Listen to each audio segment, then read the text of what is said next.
I want to take a quick second to discuss spring bobbers.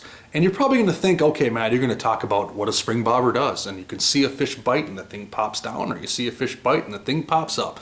Sounds very simple. Sometimes it is that simple with using a spring bobber. However, I'm going to touch more on what a spring bobber does to give you forgiveness in your jigging sequence.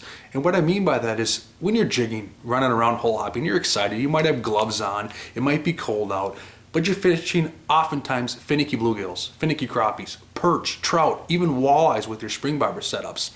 The spring bobber gives you some room for forgiveness, some room for error. What I mean by that is as you're jigging, without a spring bobber, you'll see that jig make erratic movements. So if you're going like this, what do you think the jig's doing below the ice? It's bouncing all over the place. With a spring bobber, it's going to suppress that movement and slow it down because the spring actually gives you a little forgiveness in play. So don't just look at a spring bobber as a strike indicator. And believe me, it is certainly a strike indicator, and that's why we oftentimes use them. But also think of a spring bobber as that room for forgiveness. So when you're jigging around and you're getting excited, you can actually be a little more aggressive with the spring bobber, and it'll actually slow that presentation down a little bit. So why use a spring bobber?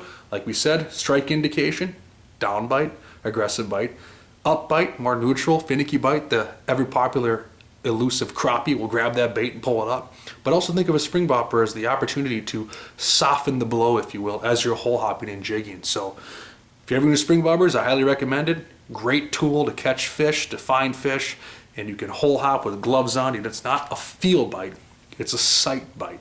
So you get visually appeal and visual strike indicator the next time on the ice. So if you haven't given spring bobbers a shot, I'd give it a shot for those exact reasons.